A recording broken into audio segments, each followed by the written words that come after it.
Hello and welcome to this video course on ranking your YouTube channel higher.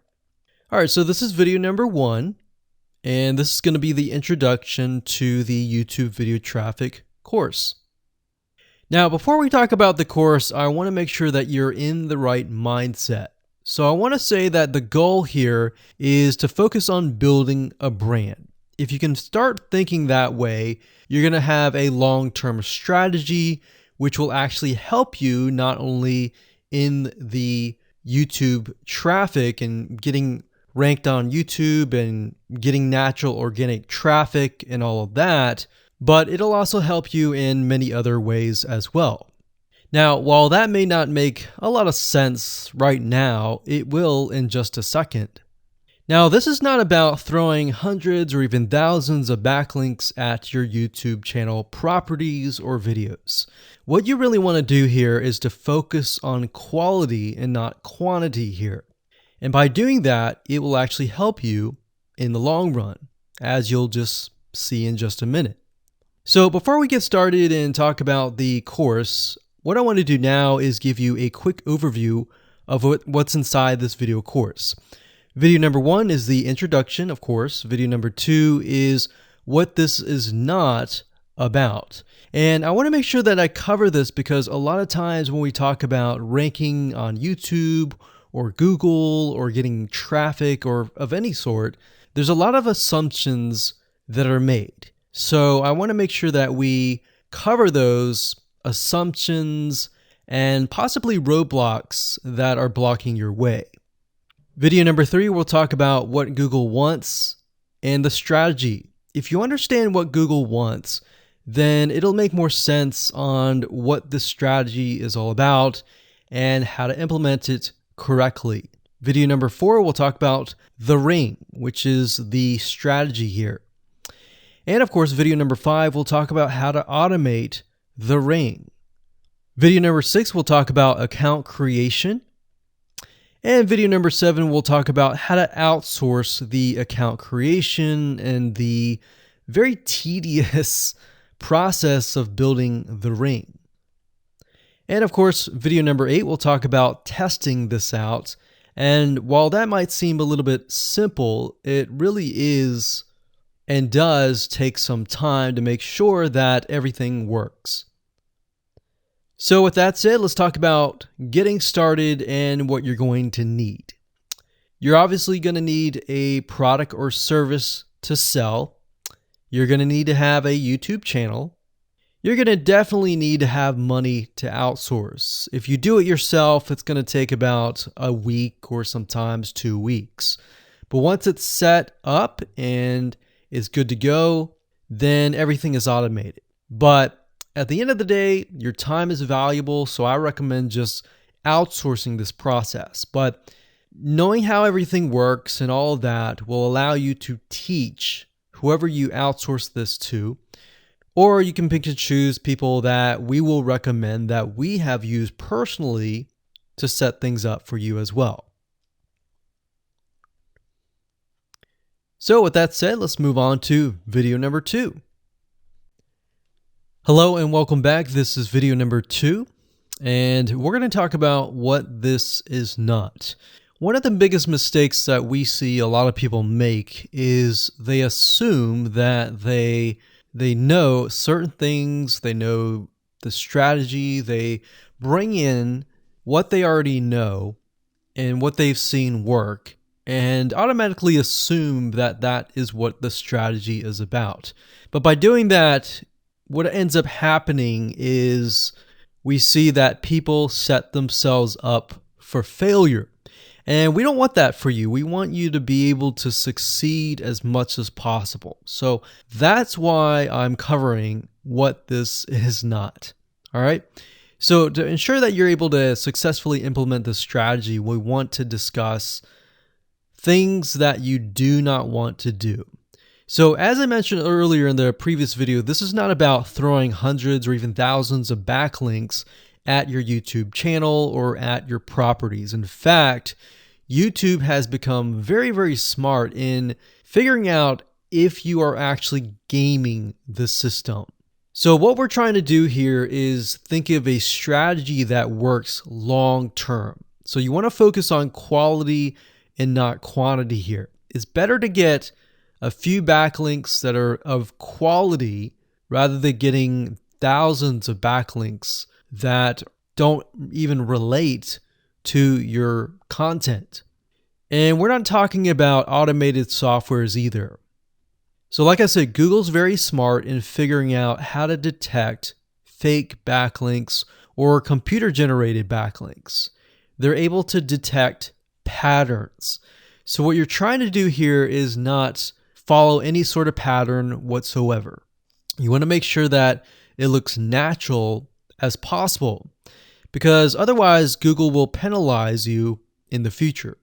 May not be this month, may not be this next year. It may be the 2 years later kind of thing, or it might be even this month. So what you really want to do is focus on a long-term strategy that is going to last. Now, obviously, we're not going to know exactly if the strategy is going to last or not, but part of the strategy is figuring out what Google wants and fulfilling that. Now, one secret to knowing whether a strategy will last or not is to ask yourself these questions. So this strategy, along with other strategies, you should ask this question over and over. Is this a shortcut? And does this seem spammy? And best of all, will this upset your visitors? So the people that are coming to your YouTube channel via google.com or any other site, is this going to upset them? Because if it does, then guess what? Google is not going to like what you're doing, because they care more about the people that go to Google or go to YouTube and type in a keyword. They care more about them because they are who they are catering to, essentially. So now that that is out of the way, let's discuss what Google wants, which is really the crucial step in understanding why the strategy will work. So now that you have an idea, don't upset the visitors. If it's spammy, if it's a shortcut, this is going to upset them, right? So what is it that Google wants in relation to this? Well, we'll talk about that in the next video. Hello and welcome back. This is video number 3, and this is all about what Google wants and the strategy. Now, we don't know exactly whether this is true or not, but based on the data that we have seen and based on the data that not only has worked for us, but for many others, is that Google likes brands. Now, it's not necessarily that they are particularly liking brands because brands make a lot of money or anything like that, but what we've realized are certain variables that make a brand stand out. So they don't exactly go out and tell people that they like brands, but based on the data that we've seen, we have seen brands rank better. So why is that? Why is it that Google seems to rank brands better? It's because brands last long term, and they oftentimes provide value. Remember, going back to what makes the visitors happy, it's the value that they are offering, right? At least the majority. So you'll notice that brands tend to have a really good following of fans that love their content. So why is that important? Well, their concern isn't really necessarily the brand, but giving people that are searching certain keywords on Google or YouTube, giving them what they want. Now, you'll notice that brands attract a consistent following as well. So Google likes it when they find that there's not only a good following, but a good engaging and good interaction. So their fans click and engage with their content more. And YouTube likes that. They love engagement. If you take a look at videos that rank really well, you'll notice commonality. And you'll notice that they have a lot of likes, they have a lot of comments. Essentially, they have engagement. And engagement is essentially the currency of YouTube. So whether somebody gets a bad comment or a good comment, a comment is a comment. A comment essentially, if you think about it, is worth about $1. Now, we're just saying that because it's like currency, engagement. Now, this means there is a higher CTR, or in other words, click-through rate. So if you have fans that really love a specific brand, they're most likely going to come back over and over again, right? So higher engagement is what Google likes to see. Higher engagement means that the fans really like the content. So this is based on the data that we have received and based on the data that we have observed. So the strategy here is to make sure that you look like a brand and you do backlinking like a brand. Make sense? So what does backlinking like a brand look like? Well, if you think about the visitors that are coming to that brand, they are looking at it, they're engaging with it, they're sharing it with their friends. Now, like I said earlier, there's no exact this is the way it is, but based on the data that we have gathered over the years and what we see what works and what hasn't, we can safely say that looking like a brand will be better for your YouTube channel. And of course, gathering a fan base and a good following that is interacting with your content is also key. Now, if you look at brands, they have many social properties besides YouTube channels. They've got Facebook.com, they have Twitter, they have Snapchat, and more. So it only makes sense for your brand to have the same properties in your brand name and interlinking to each other, right? So let's say, for example, that you upload a video to YouTube. Then it's going to make sense for you to post that same YouTube video or share it via Facebook, Twitter, Snapchat, and more. So essentially, we're interlinking them together. And that kind of brings us to this strategy, which is the ring. You're basically interlinking everything together. So like I said, for example, you post a video on YouTube, it needs to be pushed to Twitter, your Facebook fan page, and other social properties. And fortunately, because everything is going to be automated, once you do that, it will trigger and it will automate the whole process. So it makes sense because your fans will be located at these different social properties. So some people will be at Facebook, some people will prefer Twitter, and some people will prefer maybe Snapchat or Instagram and other social properties. But if you think about it, it sounds very time consuming and tedious, right? And yes, it is, but once everything is set up, it will actually make your life a lot easier. But like I said, don't worry, we're going to show you how to speed things up with a few dollars. So with that said, let's move on to video number 4. Hello and welcome back. This is video number 4. And we're going to talk about the ring, which is the strategy. So in the previous video, we discussed why having different social media properties interlinked together can help Google see you as a brand who is sharing your content to your audience. In other words, these aren't just random backlinks, but links from big sites that are branded towards your company. And this is why this is super targeted and is much more powerful than a simple backlink. Makes sense? So now let's take a look at what this looks like in real life. So let's head on over to our nifty mind mapping software. I'm going to map things out so that you're going to be able to visually see how it all works. Okay, so to better understand how this works, we're going to map things out. Now, before we map things out, I want to start with some basics, and let's just pull this out here. So essentially the concept here is as you're building your brand, you're going to have many different social properties. And let's say, for example, this is the Facebook fan page. So that's your fan page. And we've got the YouTube channel over here because that is our end goal, is to have our YouTube channel get ranked higher. So essentially what we're doing is we're getting a backlink from this to here. And this could be Facebook, it could be Twitter, it could be Instagram, it could be any other social media platform. But it has to be branded towards you.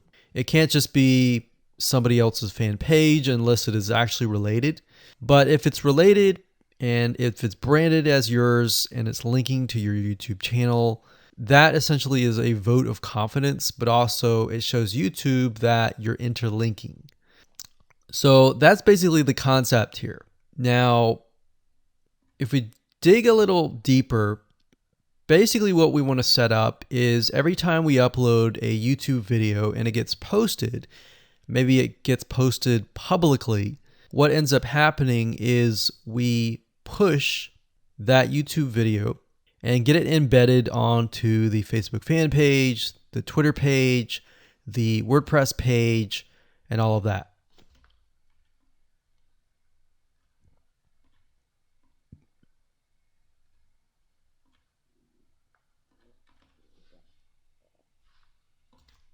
So we'll put Twitter.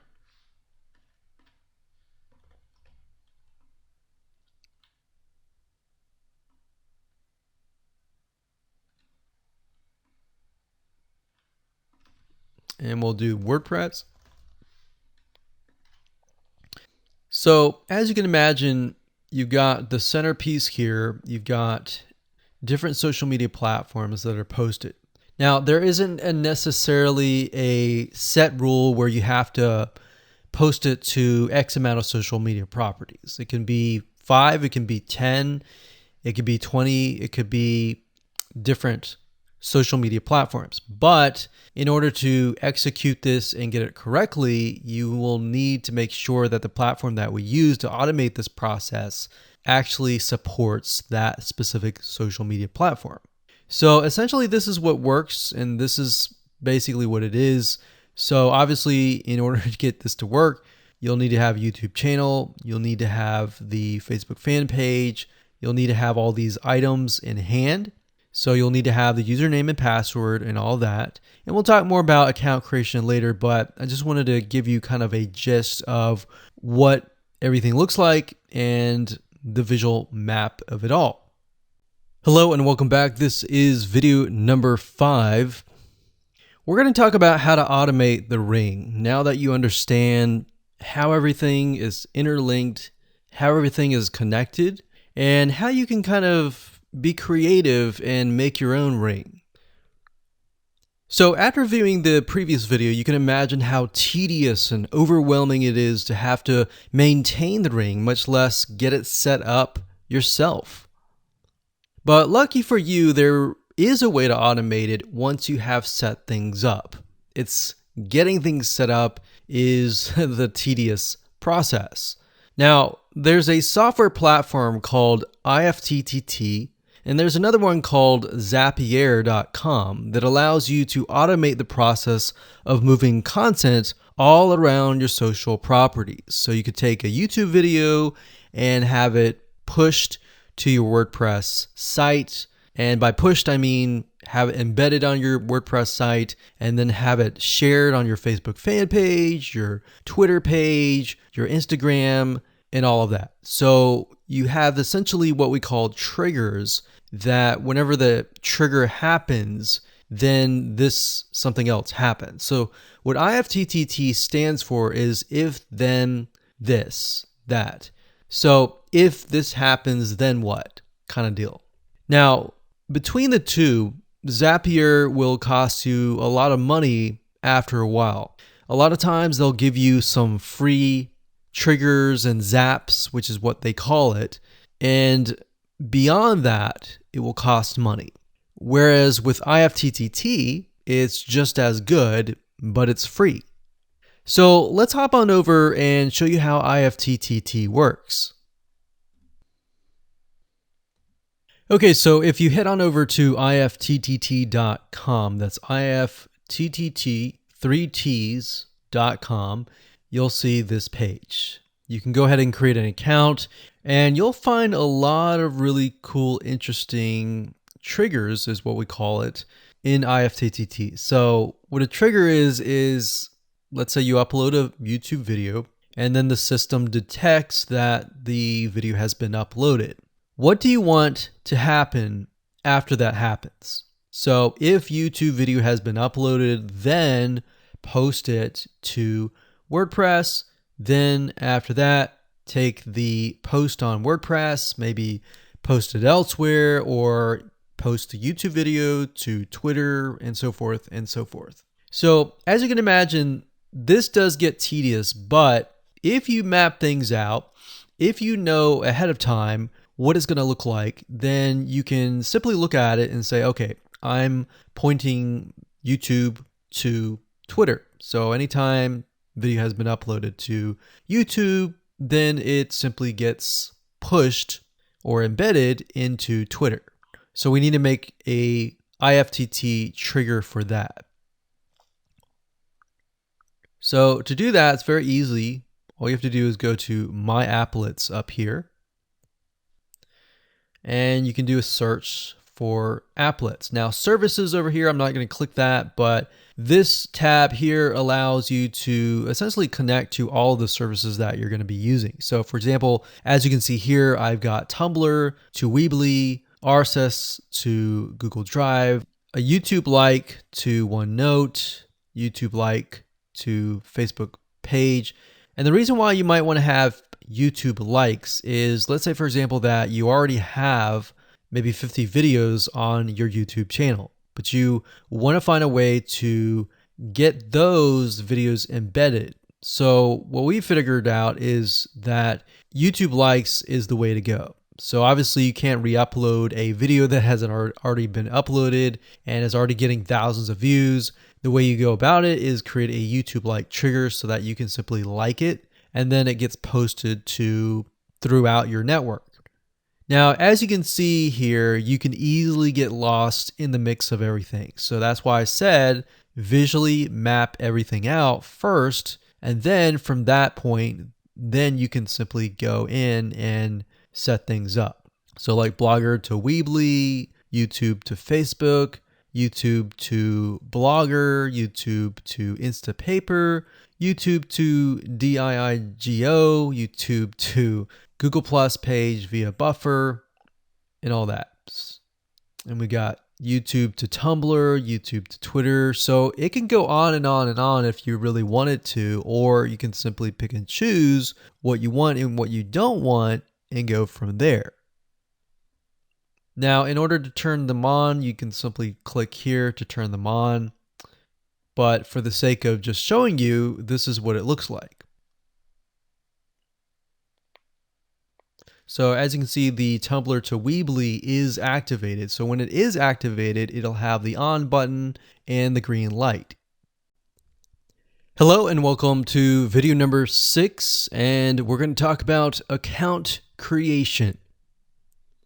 Okay, so obviously in order to set up the IFTTT ring, you need to have accounts for all of your branded social properties. So in other words, you need to have the username and password for Facebook, for Twitter, for all the other social media properties.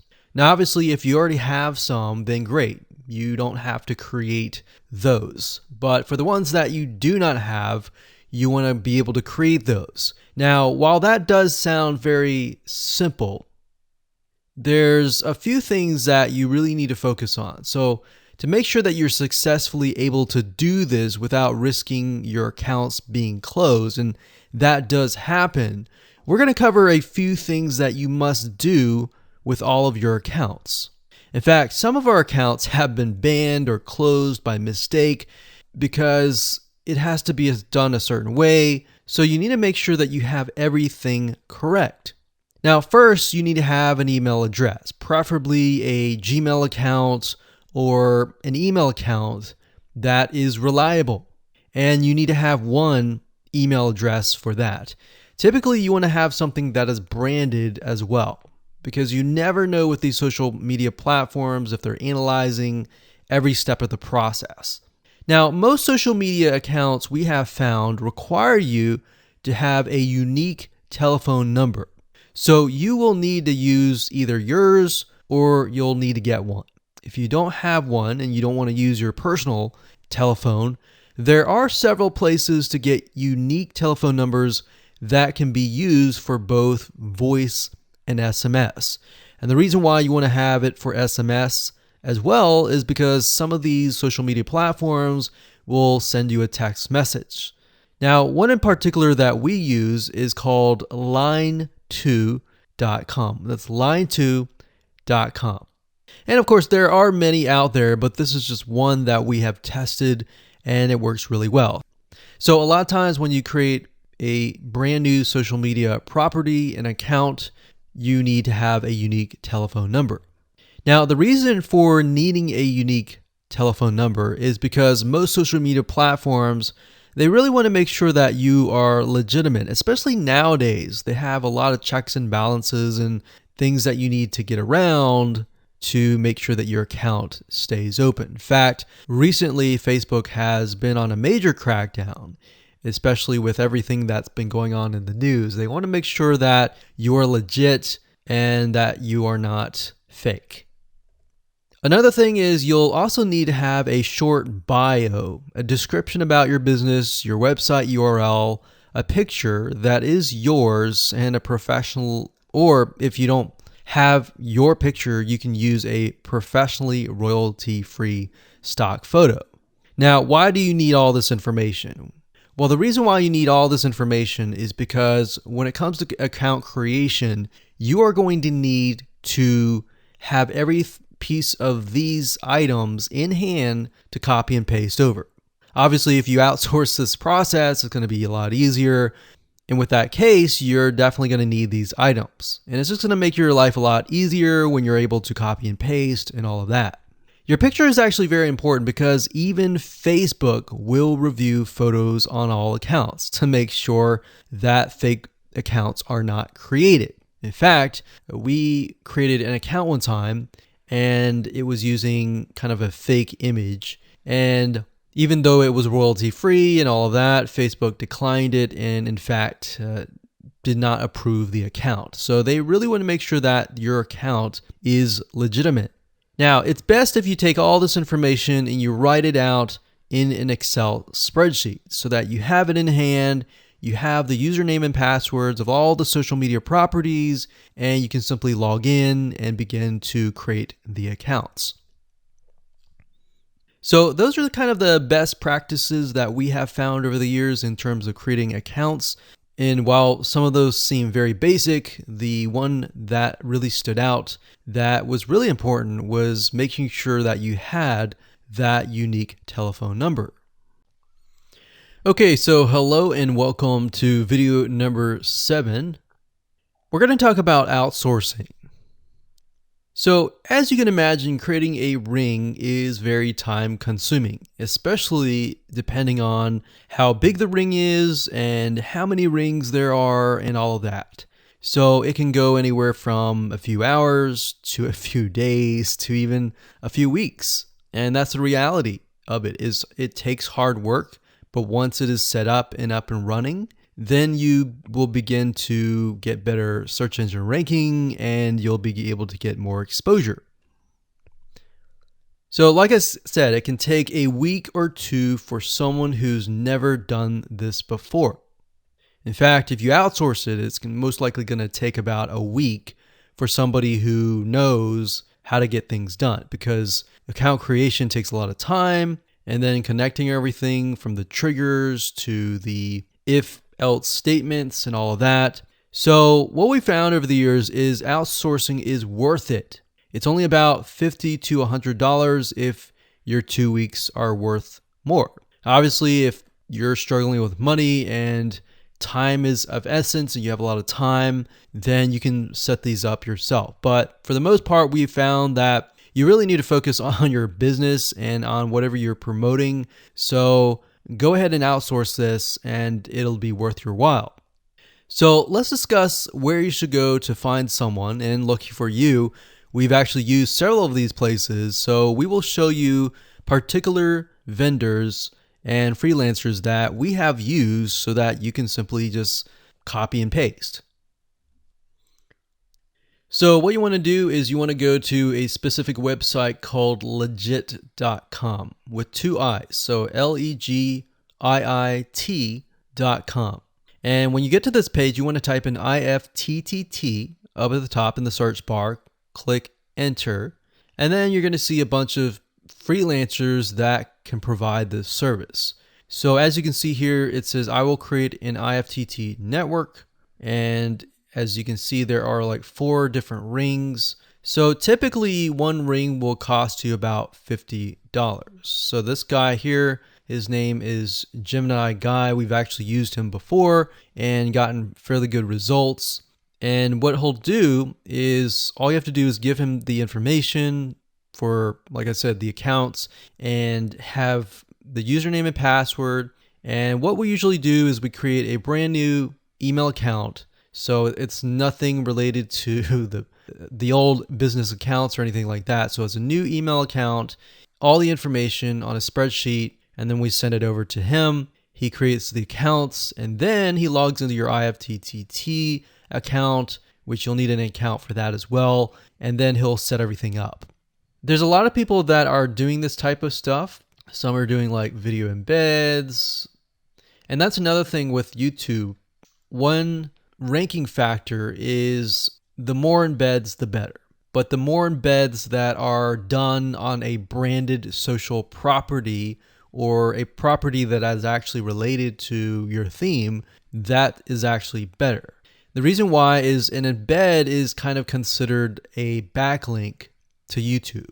So if we were to create a IFTTT network that is specifically creating as many embeds in different social media properties, that can help as well. So we can have a ring or several rings, and on top of that, we can have video embeds. Now, the nice thing about legit.com is it's really focused on a lot of online marketing, SEO, and other different services like backlinks, PBN links, and all of that. But what we found is you don't want to get too fancy. You want to start out slow and work your way up. Because if you start just throwing a bunch of backlinks or even video embeds right away, it doesn't look natural, right? If you release a piece of content, sometimes it can take a week or weeks until you start getting hundreds or even thousands of likes or engagement. So you don't want to throw thousands or even hundreds of thousands of backlinks right away, right? So that's not going to look natural. And going back to what we talked about earlier in the previous videos, does it look natural? If it doesn't look natural or doesn't seem natural, then that can be a problem. So legit.com is an awesome site to go to. And this guy right here, Gemini Guy, like I said, is someone that we've used. Now, obviously, you can go to these other people and look at the reviews and see if they have good reviews and see what other people are saying. Hello and welcome to video number 8. This is all about testing and making sure that you understand how to test it to make sure that it works. Because I will say, once these are set up, a lot of times, sometimes they work. A lot of times, sometimes one of the items throughout the line does not work. So I'm going to show you how to troubleshoot it. So whether you created the ring yourself or you hired somebody to do it, testing is very, very important. In fact, we outsource most of our rings, but yet we still have to go back and test it out. A lot of times when these freelancers are in the mode, they'll test it out, but they're really relying on you to test it out because they can't upload a YouTube video to your YouTube channel unless they have access. And a lot of times we don't give them access for, privacy and security reasons. So let's go ahead and discuss how to do that. So let's hop on back over to IFTTT and I'll show you how you need to test things out. Okay, so we're back at IFTTT, and what I recommend that you do is you open up the Excel spreadsheet that the freelancer gives you or that you've created yourself. And on that Excel spreadsheet, it should have your username and password and all the links to all of the accounts that were created. So in that case, how do we test it out? Well, obviously, we're going to need to upload a video to YouTube. Now, I'm not going to do that now, but if you upload that, everything should work throughout the network. So the way you can test things out is simply by going to the websites that are in the Excel spreadsheet. So once you go there, if it has been posted, it works. If it's not working. If it's not working, then you'll need to kind of troubleshoot it. Either get the guy who created the ring to help you out, or if you did it yourself, this is basically what you need to do. So you need to check through and figure out what's not working. So if we found that the YouTube video is not being posted to blogger.com, we need to figure out why. So we need to go to the applet. So this in case is the YouTube like to Blogger. So it's a little bit different than the upload to YouTube channel. But if we click on that, you can see here that we have the applet that goes from YouTube like to Blogger. So if we click on this here, you can actually get a better view of what's happening. So basically anytime a YouTube video is liked, we create a post on Blogger, we put the title, we put all this. Now we need to figure out why. Usually a lot of times the reason why it's not posting is because it's not connected to the account. So you want to make sure that it's actually connected. If it is connected, then sometimes you'll need to look at, for example, this. Is it posting the title and maybe not the video? Or is it not posting everything? If it's not posting everything, it usually means it's a connection issue. If it is posting like the title, but not the body or the YouTube, then maybe it's the embed code is incorrect. So you can check that. So really what it comes down to is just trial and error. But if you really outsource this, it's really going to be a lot easier. But that's what we found to be the case in most of the time, is that the services are not being connected. And I will say IFTTT, sometimes it's can be hit or miss. And sometimes in that case, the services may or may not be working. And that's really reliant sometimes on the YouTube channel, the social media platform, and all of that. So hopefully those tips can help you along the way when it comes to testing.